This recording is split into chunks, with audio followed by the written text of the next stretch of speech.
Okay, Parshas Vayishlach. This week we can actually say something. Now we can start saying something at the beginning of the Shir each week that we haven't been able to say in all the weeks that we were doing this wonderful Shir. So I'm going to start off the new way we start. Last year, Parshas Vayishlach, we spoke about, at the beginning of the Parsha, we spoke about the two different ways that Esav is referred to. Hatzileni no miyad Achi, miyad Esav. We spoke about that whole Inyan, when he's considered Achi, when he's considered Esav. You want to look at last year's Shir, it was very, very interesting Shir. You can go back to the archives and check it out. This week, we're going to move on just a bit further in the Parsha. I'm going to talk about a different Inyan. We all know the confrontation between Yaakov Avinu and the Sar Shel Esav. We're all familiar with so-called, for lack of a better word, a bit of a wrestling match Yaakov had with the Sar Shel Esav. Yaakov got injured.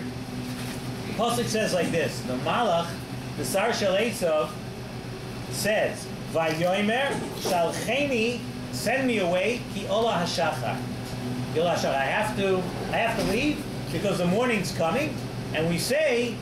The first, what did he say? It became my time now to say Shira, and you have to let me go. Just let me out of here. So let me read you the Medrash on this pasuk. It says like this: Ksiv Chadoshim LaBikorim Rabba Emunasecha. And I'll explain to you what that means. Rabbi Chelboy B'Shem Rabbi Shmuel Bar Nachman Amar. He says the following: La'olam. Ein kat shel Milo mikaleses v'shoina.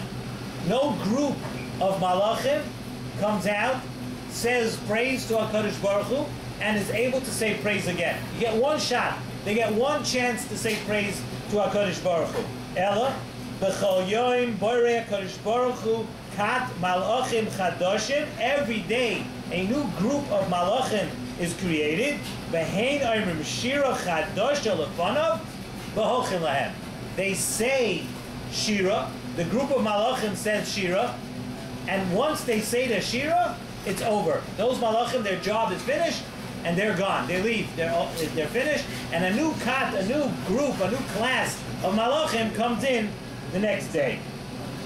So the question is like this. Let's first ask a couple of questions now. If you have to hold on a little bit, we're discussing a little bit mystical things, a little bit things that are a little deeper than normal. But the question is like this. The Malach wanted to leave when it came the morning. He said, send me away, ki ola hashachar, because the morning came. We know that this Malach was there yesterday, because this Malach came to Yaakov Avinu the day before.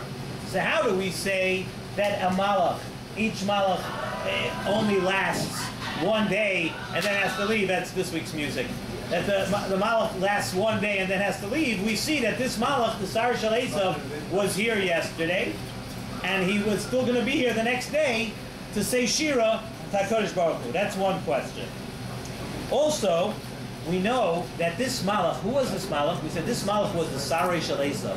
Was the Sar Shel Esav. The Sar Shel Esav, we know, was the Sata, is the Sata. The Sar Shel Esav is referred to, we know that the Sar Shel Esav wasn't created that day.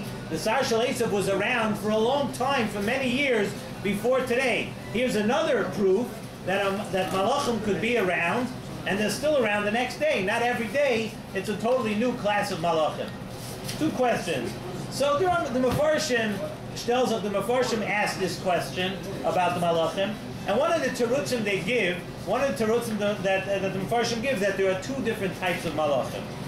There's malachim that are malachim kavuim. There are malachim like Malach Gavriel and Malach Michael, who we heard about in all the history, and we will hear about in the future. There's malachim like that. And then there's another class of malachim. Some Mefarshim say that malachim that are created every day, they get their chance to give shira to HaKadosh Baruch Hu.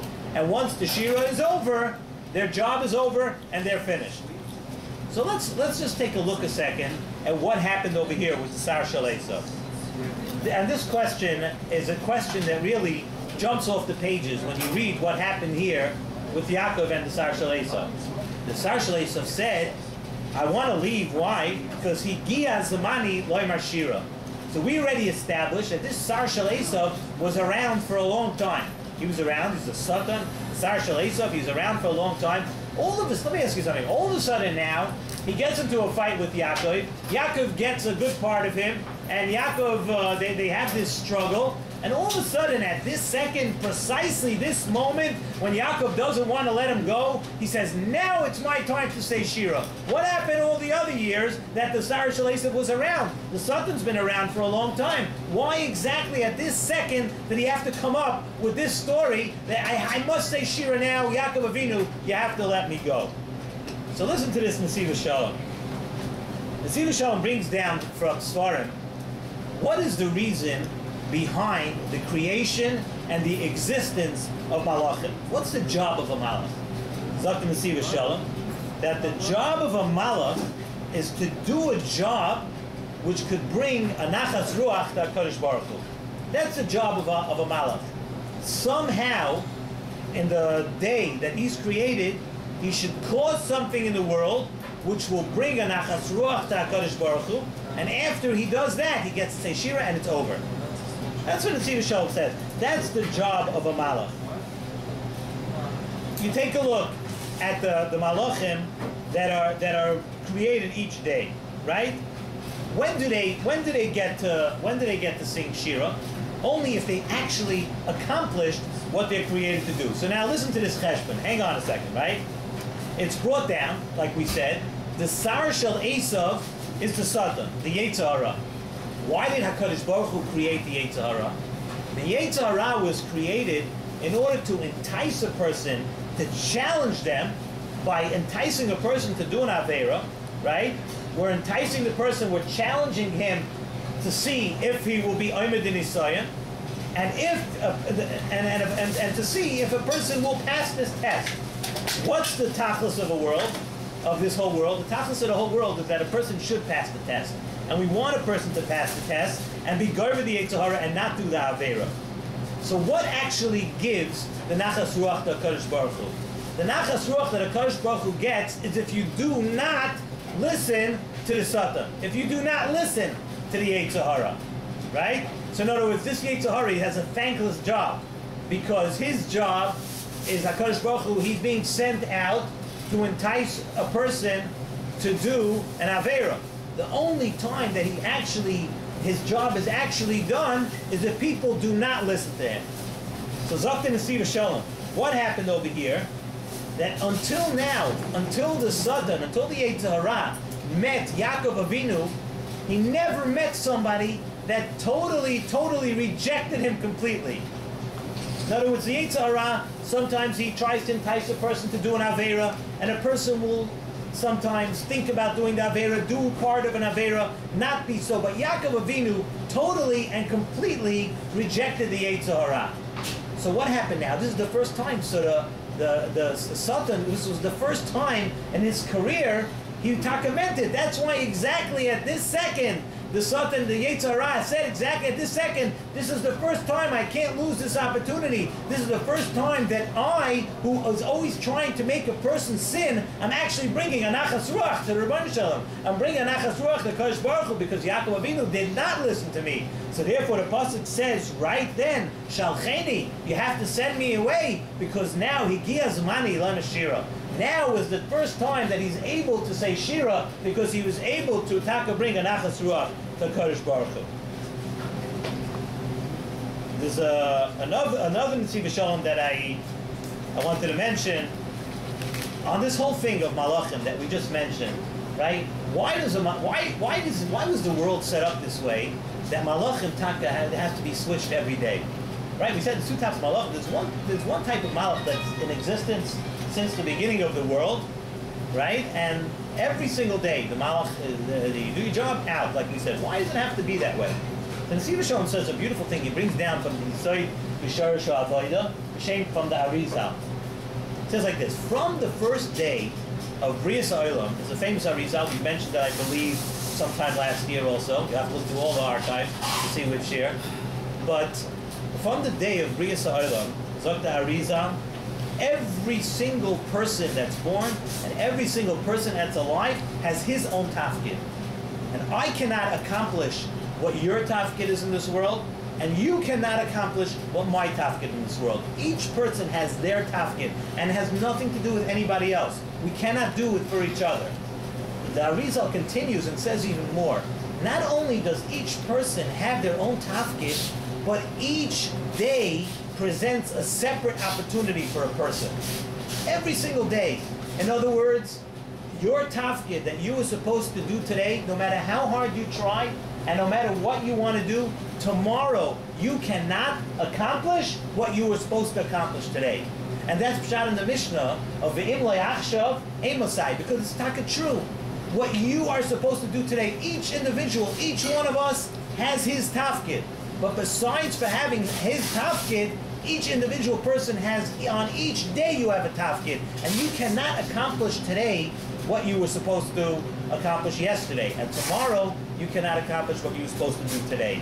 So that's pshat, and why malachim have to be created every day. Because Rabbanu Shem, the malachim that were here yesterday, they have nothing to do with your tafkid of today. Your job today, like we said, the malachim was sent in this world to help you, to help each person create a nachas ruach the Kadosh Baruch Hu. And that which the malach was created to do yesterday has nothing to do with today. Yesterday's job is over. And those that were created today have nothing to do tomorrow, because today's job, once today is over, tomorrow you can't go back. We can't rewind. And for technology, we think everything could be rewound. We hit the rewind button, right? You go back and you can watch yesterday's video. You can go back and watch a share. But one thing you can't do is actually bring today back. And that's why we say in davening every day, "Hamchadesh b'tuvoi b'chol yom tamid maseh bereshis."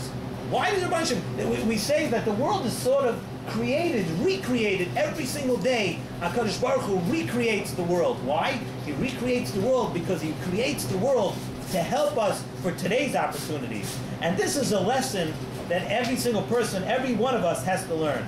First of all, a person has to know that, let's say you weren't so good today. Let's say everything didn't work out the way you wanted to.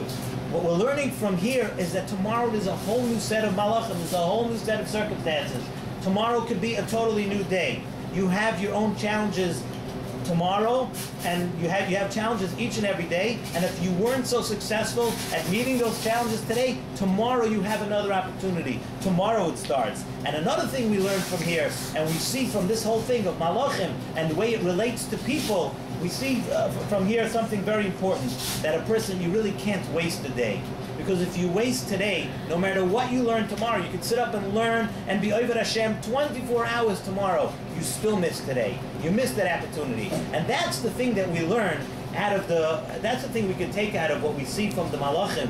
When the Malach of Yaakov, the Malach of Esav that fought with Yaakov, this was his chance. He gave us money. Now was his opportunity, and he couldn't miss that opportunity. The same thing we have to learn, that every person has to look at each day. Look at today. Was I nice to everybody around me? Did I learn as much as I could? Did I do as much chesed as I could? Because you know why? You can't push off and do chesed for tomorrow. Because if you want to push it off for tomorrow, you still miss today's opportunity. And again, another thing we have to learn is remember that if you didn't do such a good job today, you always have that opportunity to change. And we should take the lessons of this week's parsha and use it to improve our midah.